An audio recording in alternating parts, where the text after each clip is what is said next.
Hi and welcome to Midnight Cry. I'm your host, Rommel Gassain, and today we have with us Jay Smith, who will be discussing with us the very interesting problems of Mecca. First of all, welcome to the show, Jay. Good to be here again. Now, can I ask you, why is Mecca so important to Muslims? Mecca is absolutely important for Muslims for a number of reasons. First and foremost, according to Surah 7, Ayah 24, when Adam and Eve were thrown out of the Garden of Eden, they were thrown down to earth. Most traditions suggest that that was Mecca, that they were thrown down. The first sanctuary appointed to mankind, it says in Surah 3, Ayah 96, is Bakka. Now, most people believe Bakka is Mecca. Why they didn't write Mecca, that I don't know, but they would say that that is Mecca.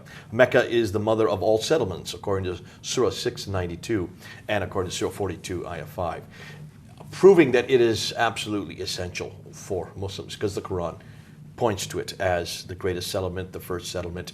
It is where Muslims believe the Kaaba has always existed, that back in 1900 BC, Abraham and Ishmael went down to Mecca to rebuild the Kaaba. What they were doing in Mecca, I don't know. Nonetheless, Muslims believe that that's where it happened. If that is the case, it's the oldest city on earth, is it not? That's right, yes. It would be certainly historically, it would be one of the most historical cities on earth. Yes. So there should be lots of references to it. You would think. Most certainly, yes. Nothing. There's no historical sources for Mecca. Wow. Now, Patricia Corona had this problem. We talked about Patricia Corona before. She is the scholar who did her work at SOAS, School of Oriental African Studies there in London, studied under the famous Dr. John Wansborough. She then became head of department at Oxford University when she wrote this book called Meccan Trade and the Rise of Islam in 1987. And she asked this very question. Mecca is such a great city, it's such an amazing city. Every Muslim has to pray towards it every day. They must go on the Hajj to it at some time in their lifetime. It's the first city of all mankind. Certainly there should be lots of references to it historically. Now, this woman reads and writes 15 languages. She decided to find out if this is true. But as soon as she looked at the map, she realized there was a problem.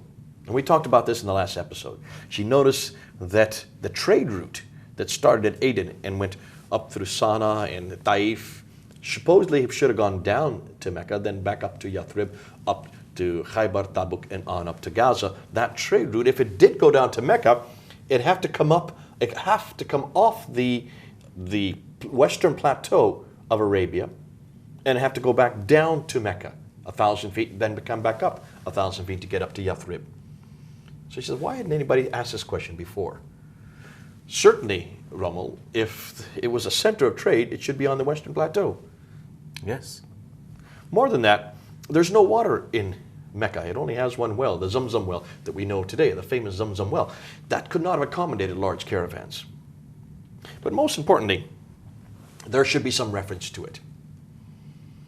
Now, Montgomery Watt, as we talked about earlier, talked about the trade route going through Mecca, and that's what made it great. And so she decided to write this book to find out if this trade route was there. And she noticed that all the spices that supposedly were grown in Mecca were not even grown in Arabia. To say nothing of Mecca, they weren't even grown in Arabia. Of the 15 spices that Muslims claim were grown in Mecca, only 2 of them can be found even in Arabia, and that's frankincense and myrrh that were found in the southern part, what is Oman and Yemen today. It was called the Hadramat back then in the 7th century.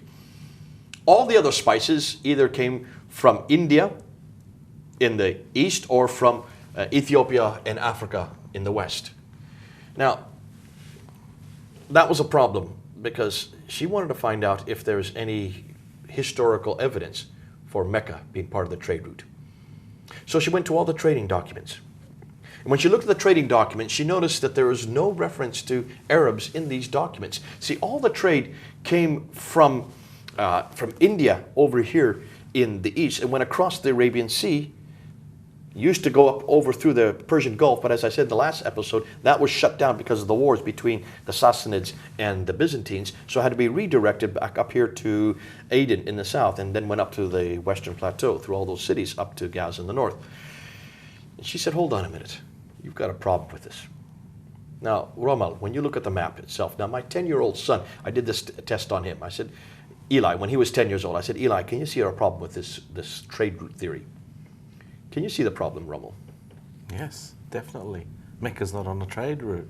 So, I mean, as you mentioned before, you would have to come off the main trade route, come down, and then go back up again to get on it. Okay, I'm going to ask you another question. Don't forget about the trade route. If the ships are coming from over here in the from India, on the western coast of India, they're coming across the Arabian Sea over to Aden. Why would they go up the Western Plateau? There's no reason to.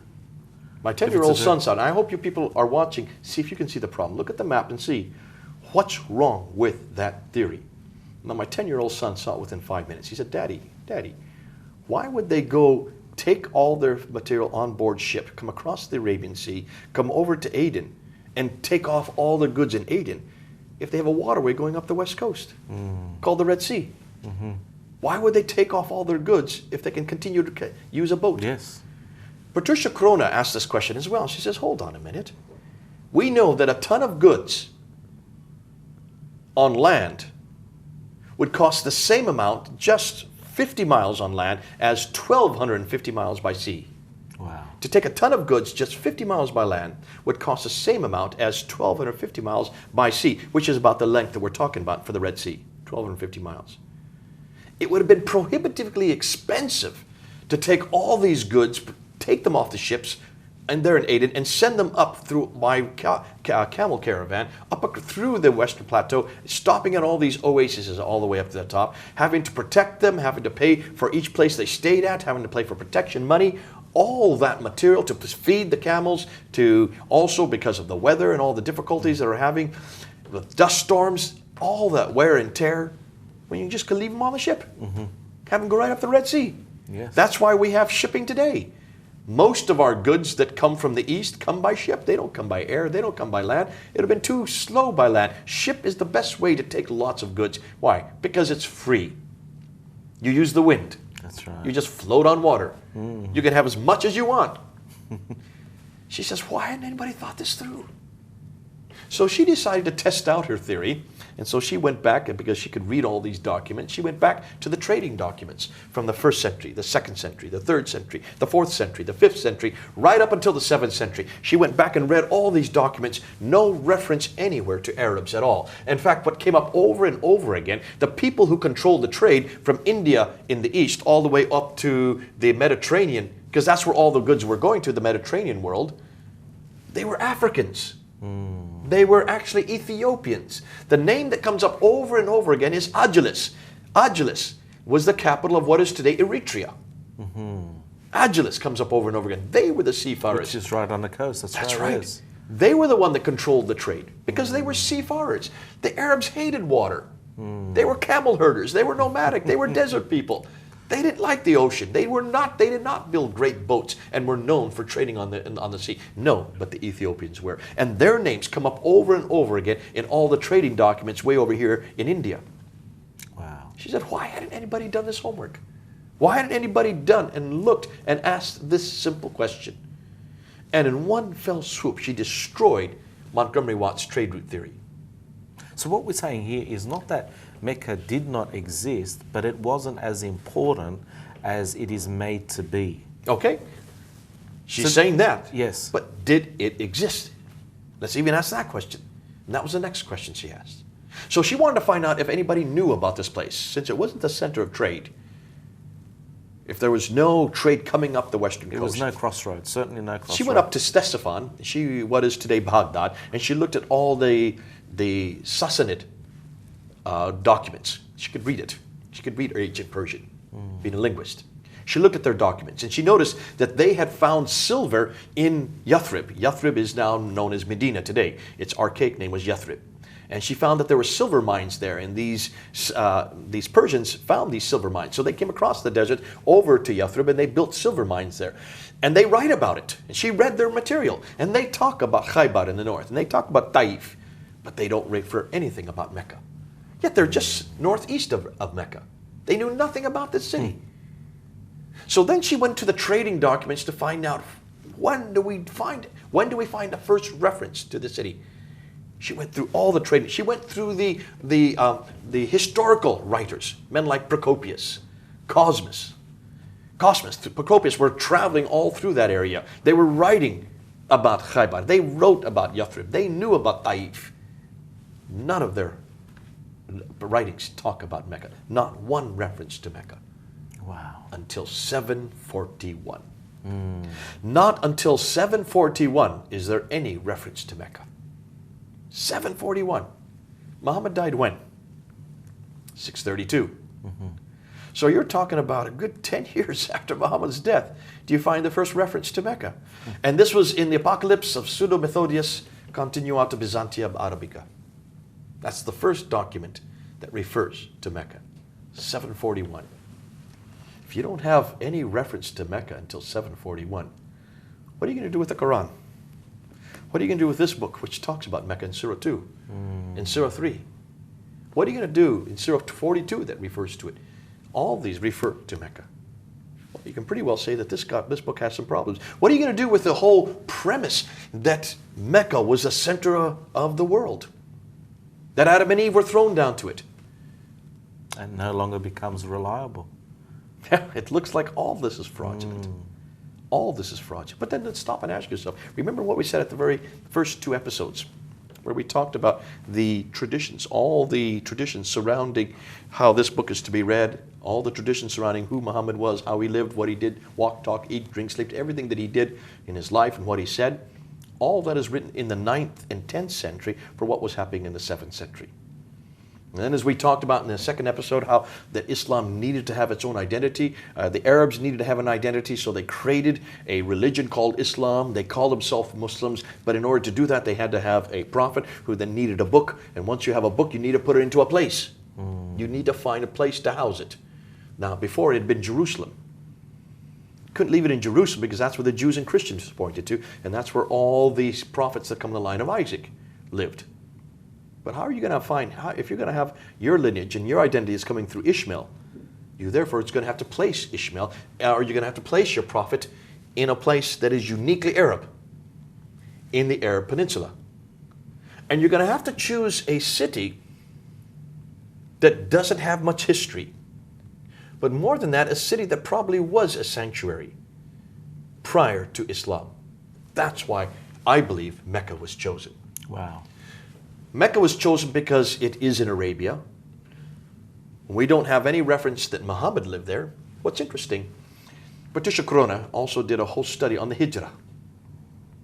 She went back and she found all the references she could find to Hijrah. Now, the Hijrah is known as the Exodus. The Exodus, when Muhammad went with, some say 80 followers, some say as many as 200 followers, and he went from Mecca to Medina, and this happened in the year 622. So roughly 12 years after he started receiving a revelation. And the Hijrah is the beginning of the Islamic calendar. 622 is year 1 or year 0. Now, she wanted to find out about the Hijrah, the Exodus. She found 56 references to this word Hijrah. But it wasn't just one Hijrah. She found that there was Hijrah after Hijrah after Hijrah.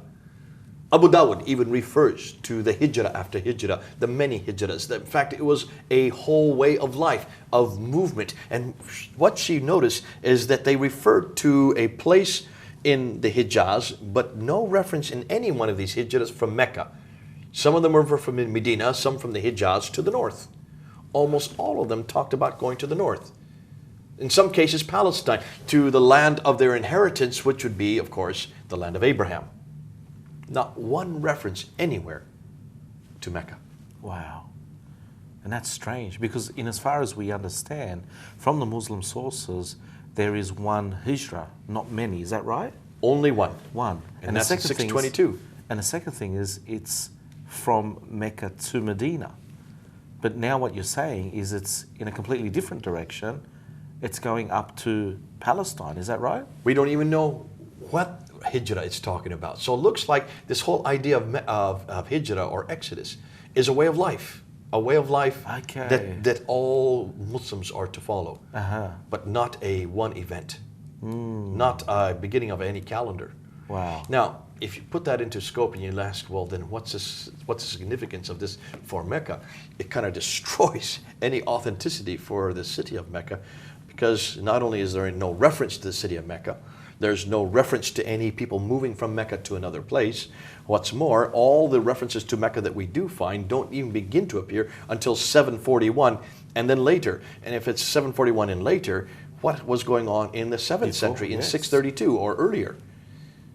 All of that gets wiped out. And if you take out Mecca, then you take out the Kaaba. If you take out the Kaaba, then you take out the Hajj. If you take out the Hajj, then what do you have left? Historically speaking? Nothing. Nothing at all.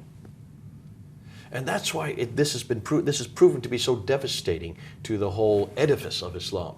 Basically what we're talking about is we're talking about historical facts that are being questioned now. When you say this stuff, these findings to Muslims, what type of responses are you getting?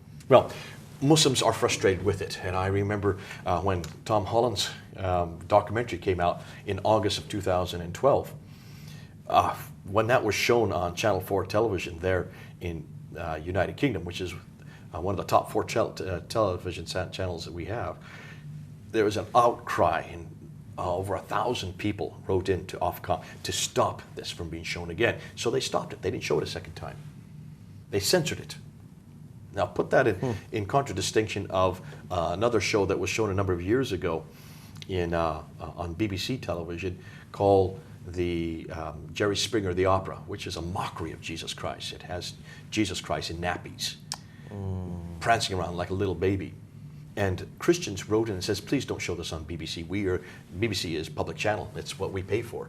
We don't want to be paying for this kind of garbage to be up on our screen. Yes. 47,000 people wrote in to ask it not to be shown. Wow. They went ahead and showed it. Broke all Wow. records. There have never been that many written in just for one event. But less than 2,000, in fact, there's a little over 1,000 wrote in to stop this from being shown. Double standard there. There's a double standard Yes. there. But nonetheless, why were Muslims so angered? What's interesting, I introduced this in a debate back in 1995 at Cambridge University with Jamal Badawi. Dr. Jamal Badawi and I were doing a debate on, is the Quran the Word of God? And I brought this material. So that we're talking about 17 years ago. I've been working on this material, and I had gone and I was I had been studying with Patricia Corona. She was at Cambridge University at that time, and I went up before the debate that I had with him, and I showed her all this material, much of it from her own writings, and she says, that's good, keep this in. And she said, really, keep the material on Mecca, that's the best.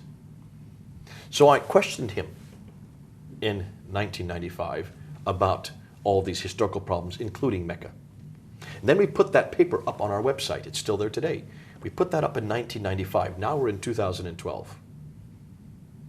17 years later, he has yet to respond to it. Wow. How would you respond, Roman? How would you respond if you can't find any reference to Mecca until 741? If you can't find any reference to the Hijrah starting from Mecca? If you can't find any trade route that goes through Mecca?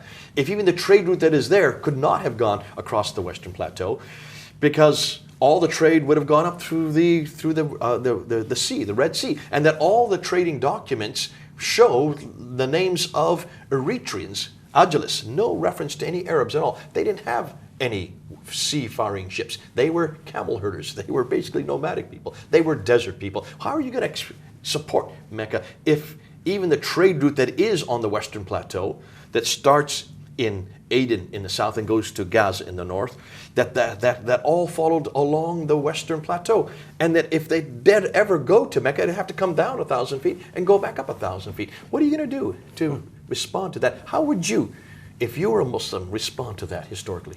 You couldn't. You couldn't. You couldn't. Yeah, absolutely not. I mean, Muslims need to hear this. Muslims need to listen to this. Jay, what type of message would you give or say to Muslims now? How would you challenge them? Well, this is what I will say to Muslims. I need to talk to you specifically because not only is the Mecca or the Qibla or the problem with the historical sources concerning the olives that we talked about earlier or the vegetation that supposedly came from Mecca. See, Muslims, you need to ask yourself, if this book supports Mecca and has Muhammad living in Mecca, then you've got a problem. You're going to have to come back to this book and ask some serious questions about this book. We're going to do that in the next episode. We're going to start unpacking the Quran. We're going to start asking some very difficult questions concerning the manuscripts. Because what it suggests to me is that much of what we know about Islam did not begin with Muhammad. Did not begin between that year 610 and 632, that 22, 23-year period. So this is another problem now. This is a completely different problem. Wow. What we're it's saying- just one after the other. It looks like much of what we know as Islam was created and evolved over a period of not just 22 years, probably a period of 50 to 60, 70, maybe even 100 years. Now can you understand that if all the Muslims existed in the 7th century, then somebody should have known about them. Yes. There should be reference to them. Yes. There should be a reference to their religion. The fact that there's no reference to them, there's no reference to the religion until the late 7th century, until the time of Abd al-Malik, shows that this was an evolution that happened not over a period of 22 years. It only started to begin during the time of Abd al-Malik, the late 7th century, or about 60 years after Muhammad. During the time of Abd al-Malik, sometime after 685, most historians, the Orientalists now are pointing to about 691, 692, when the inception of an identity called Muslim, a religion called Islam, and the inception of a book called the Quran had to be created. In the next episode, we're going to then open up this book and we're going to start asking. We already know that a lot of the material in this book is fraudulent. What we're going to now then look at next is when, therefore, was this book written? When did the manuscript itself come into being?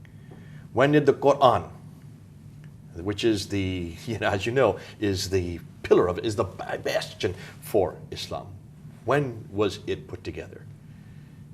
Surah 2, Ayah 145 talks about Mecca, talks about the Qibla. That looks like a much later story that's redacted back onto that city. We're going to, in another series, we're going to look at Muhammad himself, look at him as a prophet. How do we know who he was? What do we know about him? Is he a prophet that actually existed at that time? And if so, is he a prophet for today? We're going to ask and unpack a lot of that. What we next need to do is look at the book itself. We'll get to the man later. Let's look at the book itself. Yes. But you can already see, if there's no Qibla until around 705, we do know that Al-Hajjaj, who is the governor underneath Abd al-Malik, had all the mosques destroyed and rebuilt in 705. Why would you destroy mosques and rebuild them in one fell swoop? That's right, yes. Unless you're redirecting and creating a new Qibla. Unless you're starting with a new mihrab that's facing a new direction. That's the only reason I can see of destroying, rebuilding mosques. That happened in 705. We know that Jacob of Edessa, in early 705, saying that the people there in Egypt were facing the same direction as the Jews and Christians were facing towards Jerusalem. We know that all the mosques that have been uncovered by Creswell and Fekharvari, like the Wasat Mosque, the Kufa Mosque, the Fustat Mosque, when they dug down to the original floor plans, are not facing towards Mecca. They're facing more direct towards Jerusalem or possibly Petra. So all this seems to be coming together to show that Islam as we know it is a much later invention. Yes. Did not begin with Muhammad. Jay, thank you for your time. Oh, thank you. It's been great to be able to help you out with a part. These are difficult, but we're going to get into it and show you how exactly the impact this will have on Islam.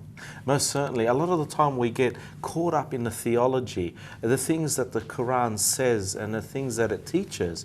But now we're going a step back and we're actually being able to look at the foundation of Islam. And I think this is a very important question for every single Muslim. So please stay in tune for the very next episode as we continue in these discussions. And may God bless you.